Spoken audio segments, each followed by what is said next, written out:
The old cobblestone streets of Prague were always shrouded in an ethereal mist, a spectral residue of its long, tumultuous history. But this mist held more than just memories. It cradled secrets, whispered tales of love and loss, of betrayal and vengeance. And in the heart of this ancient city, where shadows danced with the moonlight, a story of injustice echoed through the ages. This wasn't just any ghost story. It was a chilling testament to the enduring power of the human spirit, even in death, and the dreadful consequences of unforgiven sins. The air grew heavy with the weight of untold stories as the clock on the old town hall struck midnight. The spectral glow of the moon cast eerie shadows that seemed to writhe and coil like phantoms in the mist. It was in this spectral waltz, where the veil between the living and the dead thinned, that she appeared, a figure born of injustice and consumed by an unquenchable thirst for retribution. Her name was Eliska, once a renowned artist, known for her breathtaking portraits.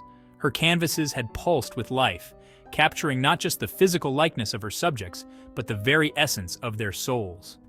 However, Eliska's life was brutally cut short, her existence erased by a jealous rival envious of her talent and success. In the dead of night, as Eliska worked tirelessly on her masterpiece, he struck, ending her life and her legacy with a single, cowardly blow. The killer, a man named Karol, believed he had buried his sin along with Eliska's body in a shallow, unmarked grave outside the city walls.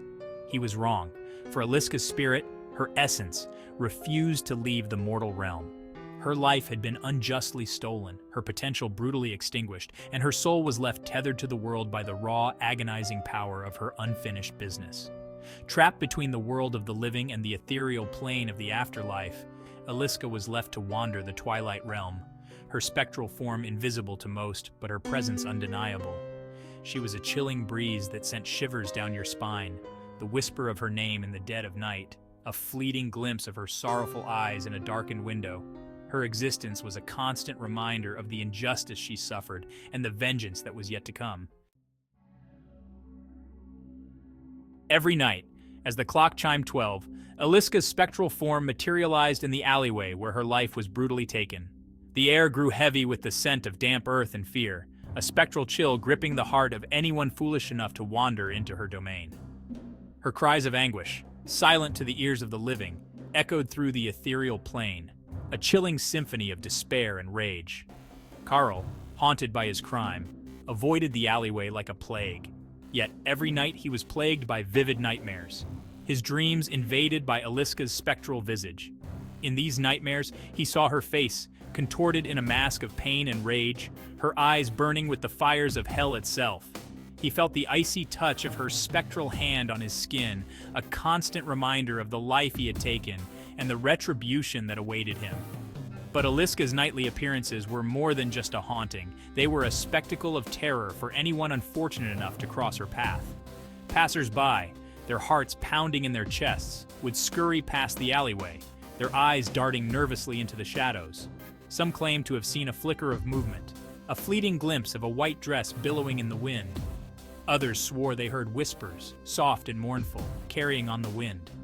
The alleyway, once a shortcut for those in the know, had become a place of dread, avoided by all who valued their sanity. Eliska's existence was agony, a torment fueled by her unfulfilled desire for justice. Every fiber of her spectral being vibrated with an unquenchable thirst for revenge, a desperate need to see Karol pay for his crime.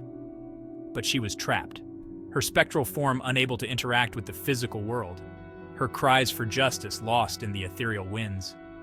One night, as Eliska drifted through the shadowy streets of Prague, drawn by the familiar pull of her unfinished business, she encountered another lost soul, a wise old alchemist who had been unjustly executed centuries ago. He had spent his afterlife studying the delicate balance between the living world and the spectral plane, learning the secrets of life, death, and the ethereal threads that bound them. The alchemist, sensing Eliska's pain and rage, saw in her a kindred spirit, a soul consumed by injustice.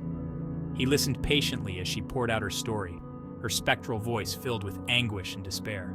When she was finished, he offered her a glimmer of hope, a dangerous path that could potentially lead to her liberation and Karol's inevitable downfall. He spoke of a ritual, an ancient and forbidden magic that could amplify her spectral presence, allowing her to interact with the physical world, to make her tormentor feel the full weight of her vengeance.